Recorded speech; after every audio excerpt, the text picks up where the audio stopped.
Hello दोस्तों, नमस्कार। Triple C 2020 series में आज हम आपके लिए 20 अति महत्वपूर्ण क्वेश्चन लेकर फिर उपस्थित हुए हैं। आज की क्लास नंबर 15 होगी हमारी। इससे पहले अगर आपने हमारे चैनल को सब्सक्राइब नहीं किया है तो चैनल को सब्सक्राइब कर लें और वीडियो को लाइक करें। तो आज का क्वेश्चन नंबर 1 होगा हमारा, लिब्रे ऑफिस कैल्क में इंसर्ट रो के ठीक विपरीत कार्य करता है। तो कैल्क में इंसर्ट रो के ठीक विपरीत कार्य कौन करता है? तो देखो, इंसर्ट रो का मतलब होता है एक लाइन जोड़ना, ठीक है, और जबकि इसके विपरीत क्या होना चाहिए? एक लाइन डिलीट होना चाहिए। तो इसका ठीक विपरीत होगा ऑप्शन सी, डिलीट रो, ठीक है। इसका काम होगा डिलीट रो के द्वारा, ठीक है, विपरीत काम हो जाता है। क्वेश्चन नंबर अगला होगा हमारा, लिब्रे ऑफिस कैल्क में हम किसी चुने गए कॉलम के डाटा को बोल्ड करना चाहते हैं तो किस मेनू में जाएंगे? कैल्क में अगर हम किसी कॉलम में लिखे डाटा को बोल्ड करना चाहते हैं तो हमें कहाँ जाना पड़ेगा? हमें फॉर्मेट मेनू में जाना पड़ेगा। फॉर्मेट में जाके टेक्स्ट में जाएंगे और बोल्ड का प्रयोग करेंगे या कंट्रोल के साथ बी बटन दबाएंगे, ठीक है। क्वेश्चन नंबर अगला होगा हमारा, लिब्रे ऑफिस राइटर में स्पेलिंग चेक का शॉर्टकट होगा। जैसे हमें स्पेलिंग चेक करनी है तो शॉर्टकट की क्या होगी? तो देखो, स्पेलिंग चेक की शॉर्टकट होती है हमारी F7। F7 से हम लोग स्पेलिंग चेक कर सकते हैं, जबकि शिफ्ट F7 से ऑटोमेटिक स्पेलिंग चेक हो जाती है और कंट्रोल F7 से फीचर्स के द्वारा हम पर्यायवाची शब्द जोड़ सकते हैं, ठीक है। क्वेश्चन नंबर अगला हो जाएगा हमारा, वर्ड प्रोसेसर में किसी टेक्स्ट को कट करने का शॉर्टकट होगा।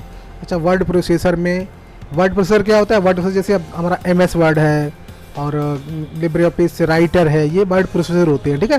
तो इनमें किसी चीज़ को कट करने का शॉर्टकट क्या होता है? कट करने के लिए कंट्रोल X होता है। कंट्रोल X से हम लोग कट कर सकते हैं, कंट्रोल V से पेस्ट कर सकते हैं, कंट्रोल C से कॉपी कर सकते हैं, कंट्रोल Y से रीडू कर सकते हैं। देखो, ऐसे ही वीडियो रोजाना देखने के लिए चैनल को सब्सक्राइब करें और बेल आइकॉन को प्रेस जरूर कर लें और वीडियो को लाइक जरूर करते रहें, ठीक है। लाइक काफ़ी मात्रा में करें, ठीक है। अगला क्वेश्चन हमारा है, माइक्रोफोन निम्न में किसका उदाहरण होता है? माइक्रोफोन निम्न में से किसका उदाहरण होता है? तो माइक्रोफोन का उदाहरण है, माइक्रोफोन हमारा एक इनपुट डिवाइस है। क्या है? एक इनपुट डिवाइस है, ठीक है। ये क्या काम क्या करता है? ये हमारी आवाज़ को डिजिटल में कन्वर्ट करता है। जो वॉइस होता है उसको काय में करता है? डिजिटल रूप में कन्वर्ट कर देता है, ठीक है। क्वेश्चन नंबर अगला होगा हमारा, लेन और मेन का प्रयोग किस पीढ़ी में हुआ है? तो लेन और मेन का प्रयोग हमारा तृतीय पीढ़ी में हुआ था। कौन सी पीढ़ी हुआ? तृतीय पीढ़ी में, थर्ड जनरेशन में इसका प्रयोग किया गया। क्वेश्चन नंबर अगला होगा हमारा, यूपीआई से अधिकतम कितने पैसे ट्रांसफर किए जा सकते हैं? तो यूपीआई से अधिकतम कितने रुपए ट्रांसफर कर सकते हैं? जैसे आप गूगल पे, फोन पे, यूपीआई के थ्रू चलाते हो तो उसमें कितना पैसा ट्रांसफर किया जा सकता है? तो उसके द्वारा हम 1 लाख रुपया ट्रांसफर अधिकतम कर सकते हैं, ठीक है। क्वेश्चन नंबर अगला होगा हमारा, HTTPS में S का मतलब होता है HTTPS। देखो, HTTPS का मतलब होता है hyper text transfer protocol secure. तो इसमें जो होता है S का मतलब होता है सिक्योर। तो सही ऑप्शन होगा हमारा सिक्योर, ऑप्शन बी। तो अगला क्वेश्चन हमारा होगा, नया डॉक्यूमेंट जोड़ने की शॉर्टकट की क्या होती है? ये तो सबको मालूम होनी चाहिए। कोई हमें नया डॉक्यूमेंट अगर जोड़ना है तो शॉर्टकट की क्या होगी? कंट्रोल M होगी, कंट्रोल N होगी, कंट्रोल V होगी या नन ऑफ दीज। देखो, नया डॉक्यूमेंट जोड़ने का शॉर्टकट होता है हमारा कंट्रोल N। कंट्रोल N दबाएंगे तो हमारा नया डॉक्यूमेंट जुड़ जाएगा, ठीक है। कंट्रोल M आपका पावर पॉइंट और इम्प्रेस में नई स्लाइड जोड़ने के लिए होता है और कंट्रोल V पेस्ट करने के लिए होता है, ठीक है। क्वेश्चन अगला होगा हमारा, निम्न में से कौन सा संचार का सबसे आसान तरीका है? संचार का सबसे आसान तरीका कौन सा है? फैक्स है कि लेटर है कि ईमेल है या इनमें से कोई नहीं? देखो, संचार का माध्यम सबसे पहले ईमेल है, सबसे बेस्ट तरीका है ईमेल और सिंपल है।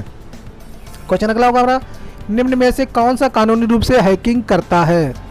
मतलब ये 4 ऑप्शन दे रखे हैं, इनमें से कौन सा कानूनी रूप से हैकिंग करता है? पहला है साइबर हैकर, दूसरा एथिकल हैकर, तीसरा नॉन एथिकल हैकर और इनमें से कोई नहीं। तो देखो, इसमें जो एथिकल हैकर होता है वो कानूनी रूप से हैकिंग कर सकता है, ठीक है। क्वेश्चन अगला होगा हमारा, MS एक्सेल किसका उदाहरण है? MS एक्सेल जो है किसका उदाहरण है? ऑपरेटिंग सिस्टम का उदाहरण है कि वर्कशीट प्रोग्राम है कि वर्ड प्रोसेसिंग प्रोग्राम है या इनमें से कोई नहीं? तो देखो, MS एक्सेल क्या होता है? वर्कशीट प्रोग्राम होता है, वर्कशीट या स्प्रेडशीट प्रोग्राम कहते हैं इसको, ठीक है। क्वेश्चन नंबर अगला हो जाएगा हमारा, लिब्रे ऑफिस कैल्क में नेम बॉक्स में क्या प्रदर्शित होता है? जो नेम बॉक्स होता है उसमें क्या प्रदर्शित होता है? उसमें होता है सेल एड्रेस। नेम बॉक्स में क्या दिखाता है? सेल एड्रेस प्रदर्शित होता है, ठीक है। क्वेश्चन नंबर अगला हो जाएगा हमारा, निम्न में कौन सा सर्च इंजन चीन में प्रयोग किया जाता है। तो 4 ऑप्शन दे रखे हैं, ये पूछ रहा है कि इनमें से कौन सा सर्च इंजन चीन में प्रयोग किया जाता है। तो जैसे गूगल, बिंग, बाइडू, याहू, ये 4 के चारों के यहाँ सर्च इंजन हैं। और अगर पूछा जाए कि पहला सर्च इंजन कौन सा बना था, पहला सर्च इंजन कौन सा बना था, तो देखो पहला सर्च इंजन था हमारा आर्ची था, वो सर्च इंजन सबसे पहले बनाया गया था, ठीक है। लेकिन चीन में प्रयोग होने वाला सर्च इंजन कौन सा है, तो बाइडू है। कौन सा प्रयोग होता है, बाइडू प्रयोग होता है, ठीक है। क्वेश्चन नंबर अगला है हमारा, लिब्रे ऑफिस राइटर में विजार्ड किस मेनू में आता है। बहुत बार पूछा गया है ये क्वेश्चन कि लिब्रे ऑफिस राइटर में विजार्ड किस मेनू में आता है। तो देखो लिब्रे ऑफिस राइटर में विजार्ड आपका फाइल मेनू में आता है, टेम्पलेट है, विजार्ड है, तो ये सभी क्या में आते हैं, फाइल मेनू में आते हैं, ठीक है। क्वेश्चन नंबर अगला हो जाएगा हमारा, बराबर ट्रांस 20.456,1, तो आंसर कितना होगा, देखो 20.456 दशमलव के बाद 3 अंक लगे और बाद में कॉमा लगा के 1 लगा दिया गया, तो 1 का मतलब है कि दशमलव के बाद हमें 1 अंक रखना है, ठीक है। अगर यहाँ पे 2 होते दशमलव के बाद 2 अंक रखने होते, 3 होते दशमलव 3 अंक रखने होते थे, तो हमें दशमलव 3 अंक लगे तो हमें 1 अंक को केवल रखना है, ठीक है। और ट्रांस में क्या होता है कि जब संख्या 4 से बड़ी हो चाहे 4 से छोटी हो, तो उसमें क्या होता है 1 अंक बढ़ता नहीं, जो जैसा नंबर होता है वैसा का वैसा ही, सेम टू सेम वैसा ही लिख दिया जाता है ट्रांस में। अगर राउंड होता है तो राउंड में, जैसे अब यहाँ पे 4 थे, ये 5 है, तो 5 और 6 हटेंगे तो 5 4 से बड़े हैं, तो 4 की जगह पे यहाँ 5 हो जाएगा, 1 अंक यहाँ पे बढ़ जाना चाहिए, ठीक है, राउंड के हिसाब से। लेकिन ट्रांस में 1 अंक यहाँ नहीं बढ़ेगा, तो इसका सही आंसर क्या होगा, ऑप्शन ए 20.4 सही आंसर हो जाएगा, 20.4। अगर यहाँ पे राउंड होता तो आंसर होता हमारा 20.5, ठीक है। क्वेश्चन नंबर अगला हो जाएगा हमारा, लेन में किस मद का प्रयोग नहीं किया जाता है। जो लेन होता है उसमें किस मद का प्रयोग नहीं होता है, नोट्स या कंप्यूटर का नहीं होता है, इंटरफेस कार्ड का नहीं होता, नन ऑफ दीज, या फिर मॉडेम का प्रयोग नहीं होता। तो इसमें क्या कहना होता है, मॉडेम का प्रयोग नहीं होता, लेन में मॉडेम का प्रयोग नहीं होता है। क्वेश्चन नंबर अगला हो जाएगा हमारा, इंटरनेट एक्सप्लोरर जैसे प्रोग्राम को क्या कहते हैं। इंटरनेट एक्सप्लोरर जैसे प्रोग्राम को क्या कहते हैं, जो वेब में नेविगेबल विंडो का काम देते हैं।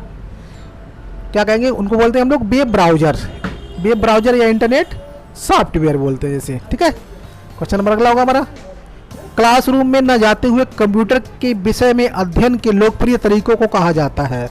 मतलब क्लासरूम में ना जाना पड़े और कंप्यूटर के विषय का अध्ययन करें, और उस लोकप्रिय तरीकों क्या कहते हैं, तो उसको बोलते हैं हम लोग ई लर्निंग। घर बैठे बैठे ई लर्निंग, आप कहीं से भी पढ़ाई कर सकते हो, तो बोलते हैं ई लर्निंग, ठीक है। क्वेश्चन नंबर अगला हो जाएगा हमारा, ईमेल अकाउंट में एक स्टोरेज एरिया होता है जिसे अक्सर कहा जाता है, जो ईमेल अकाउंट में एक स्टोरेज एरिया होता है उसको क्या कहता है, उसको कहा जाता है मेल बॉक्स। बहुत बार पूछा गया इसको भी है, तो मेल बॉक्स होता है, ठीक है। ऐसे में क्वेश्चन आता है कि डिलीटेड ईमेल कहाँ जाते हैं, तो वो ट्रेस में जाते हैं, ठीक है। अटैचमेंट में क्या होता है, अटैचमेंट में फाइल जो भी भेजनी है उसको अटैच करके भेजते हैं, ठीक है। और 2 क्वेश्चन जो पिछली वीडियो मैंने पूछे थे कि DBMS का पूरा नाम बताओ। DBMS का पूरा नाम क्या होता है, डाटाबेस मैनेजमेंट सिस्टम है। और एक पूछा था GUI का पूरा नाम बताओ। GUI का मतलब होता है ग्राफिकल यूजर इंटरफेस, ठीक है। और आज के लिए हम आपको एक NPCI के बारे में हमने पूछा आज के लिए। तो NPCI की आपको पूरी फुल फॉर्म बतानी है और इसके कार्य बताने हैं, आपको क्या क्या कार्य करता है, ठीक है। तो ये थे आज के हमारे कुछ इम्पोर्टेंट क्वेश्चन्स। आशा करते हैं कि आपको ये पसंद आए होंगे, और अगर वीडियो पसंद आई हो तो लाइक करें, सब्सक्राइब करें और अपने दोस्तों को शेयर करें, और ज़्यादा से ज़्यादा लाइक करें, ठीक है। और सब्सक्राइब करके वीडियो में बेल आइकॉन भी दबा लें। वीडियो देखने के लिए धन्यवाद।